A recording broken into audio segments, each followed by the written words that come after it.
আপনার জীবনে কি এমন হয়েছে আপনি সালাতে দাঁড়িয়েছেন আর আপনার মনে পড়েছে আগামীকাল ভার্সিটিতে প্রেজেন্টেশন আছে, আগামী পরশু 2টা কুইজ, সাথে অ্যাসাইনমেন্ট, অথবা অমুকের কাছ থেকে টাকা নিতে হবে, মোবাইলে ফ্লেক্সি করতে হবে, বন্ধুর সাথে দেখা করতে হবে।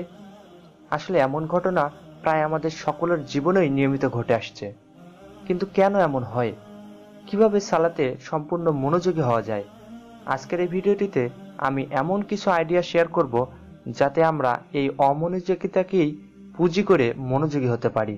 তাহলে চলুন শুরু করা যাক। Number 1, control your brain.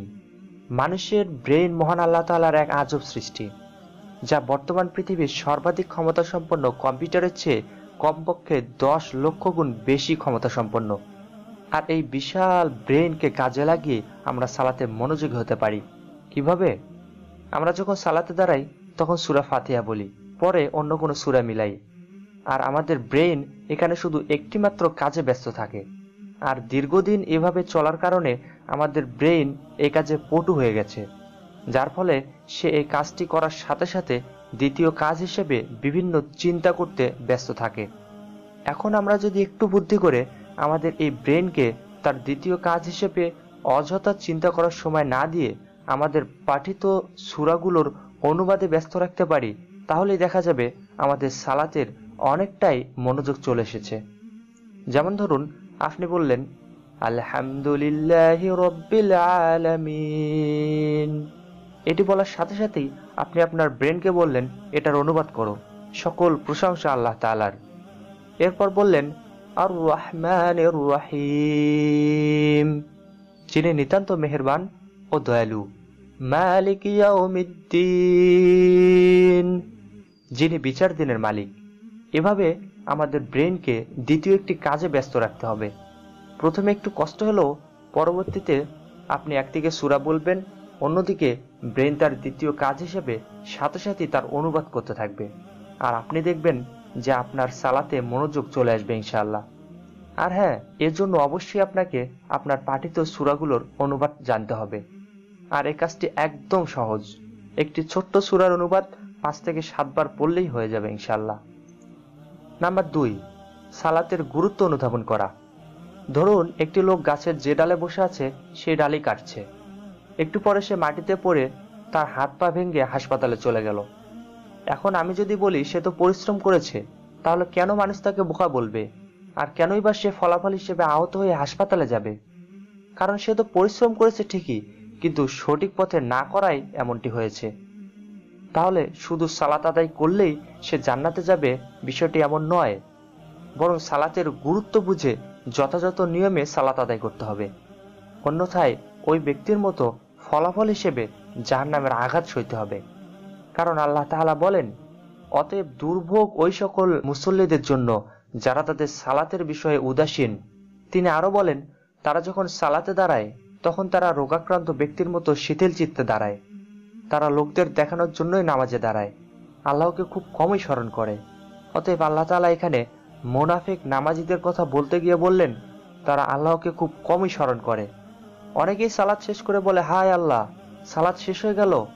সে বুঝতেই পারল না কিভাবে সালাত শেষ হলো, কারণ সে সালাতের গুরুত্ব বুঝে সে মতো সালাত আদায় করতে পারেনি। তাই তার এই সালাতই তাকে জাহান্নামে নিয়ে যাবে, কারণ মুনাফিকের স্থান জাহান্নামের সর্বনিম্ন স্তরে। অতএব আমাদের ব্রেনকে এই মেসেজ পাঠাতে হবে যে আমি সালাত আদায় করছি আল্লাহকে খুশি করার মাধ্যমে জান্নাত পাওয়ার জন্য, অন্যথায় এই সালাতই আমাকে জাহান্নামে নিয়ে যেতে পারে। নাম্বার 3, কবরের চিন্তা করা। পৃথিবীতে সে হোক ইহুদি, খ্রিস্টান, হিন্দু, বৌদ্ধ, মুসলিম অথবা নাস্তিক, সবাই একটি কথা মেনে নিয়েছে যে তাকে মৃত্যুবরণ করতেই হবে। আর প্রত্যেক ব্যক্তির ব্রেইন নামক হার্ড ডিস্কে এই সফটওয়্যারটি চিরস্থায়ী ইনস্টল করা আছে, যার কারণে মানুষের কবরের চিন্তা আসলেই সে দুনিয়া থেকে কিছুটা সময়ের জন্য নিজেকে আলাদা করতে পারে। কারণ তার মনে পড়ে দুনিয়াতে তার বাবা মা, ভাই বোন, বন্ধু বান্ধব, প্রিয়জন অনেকেই আছে, কিন্তু কেউ সেই বাঁশবাগানের নিচে অন্ধকারে একাকিত্বের ঘরে তার সাথী হবে না। তাকে একাই সেখানে থাকতে হবে, যার ফলে সে নিজেকে ক্ষণিকের জন্য হলেও পরকালের জন্য প্রস্তুত করতে থাকে। তাই সালাতের শুরুতেই আপনার ব্রেনকে এই মেসেজ পাঠিয়ে দিন যে আপনার এই সালাত আপনাকে কবরের অন্ধ ও বধির আযাবের ফেরেশতা হতে রক্ষা করবে। এই সালাতের মাধ্যমেই আপনি জাহান্নামের কঠিন শাস্তি থেকে রক্ষা পাবেন। এই সালাতের মাধ্যমেই আপনি জান্নাত যেতে চান, তাহলেই দেখবেন আপনি পূর্বের তুলনায় অনেক তৃপ্তি সহকারে সালাত আদায় করতে পারছেন। নাম্বার 4, আল্লাহ তাআলাকে একমাত্র দর্শক মনে করা। আচ্ছা, ধরুন আপনি সালাত আদায় করছেন আর আপনার সামনে মক্কার প্রধান ইমাম আব্দুর রহমান আর সুদাইস বসে আছেন। তখন আপনি কিভাবে তার সামনে সালাত আদায় করবেন? নিশ্চয়ই আপনার পূর্বের সালাতের তুলনায় তা হবে অধিক সুন্দর, থাকবে অধিক খুশুখুজু। অথচ মহান আল্লাহ তাআলা আপনাকে সর্ব অবস্থায় সবসময় তার দৃষ্টির মাঝে রেখেছেন। একবারও কি চিন্তা করেছেন কাবার ইমামের সামনে যতটা খুশুখুজু সহ সালাত আদায় করেছেন, সেই কাবার মালিকের সামনে তার চেয়ে কত গুণ খুশুখুজু সহ সালাত আদায় করতে হবে? আল্লাহ রসুল সাল্লাল্লাহু আলাইহি সাল্লাম বলেন, আল্লাহর ইবাদত করো এমন ভাবে যেন তাকে তুমি দেখতে পাচ্ছ, আর যদি দেখতে নাও পাও তবে তিনি যেন তোমাকে দেখছেন। তাহলে আপনাকে এমন ভাবে সালাত আদায় করতে হবে যেন আপনি স্বয়ং আল্লাহ তাআলার সামনে সালাত আদায় করছেন। বুঝুন, আপনার সালাতের দর্শক কিন্তু স্বয়ং আপনার সৃষ্টিকর্তা মহান আল্লাহ তাআলা। অতএব আপনাকে অবশ্যই আপনার এই সালাতের মাধ্যমেই তাকে সন্তুষ্ট করতে হবে। আল্লাহ তাআলা আমাদের সবাইকে পরিপূর্ণ ইখলাসের সহিত তার ইবাদত করার তৌফিক দান করুন। এখন সম্পূর্ণ ভিডিওটি সাম আপ করলে দাঁড়ায়, নাম্বার 1, আপনার ব্রেইনকে দ্বিতীয় কাজে অর্থাৎ অনুবাদের কাজে বিজি রাখতে হবে। নাম্বার 2, সালাতের গুরুত্ব অনুধাবন করে তা আদায় করতে হবে, যাতে এমন না হয় যে একদিকে পরিশ্রম করলেন আর তার ফলে জাহান্নামে যেতে হইল। নাম্বার 3, কবরকে স্মরণ করা। এবং নাম্বার 4, নিজেকে আল্লাহর সামনে মনে করা। এই 4টি কাজ যদি আপনি ঠিকঠাক মতো করতে পারেন তবে আপনি অধিক মনোযোগ সহকারে সালাত আদায় করতে পারবেন ইনশাআল্লাহ। এছাড়াও সালাতের মনোযোগী হওয়ার ব্যাপারে আরো কিছু টিপস আছে, যা আগামী ভিডিওটিতে আপনাদের সাথে শেয়ার করব ইনশাআল্লাহ।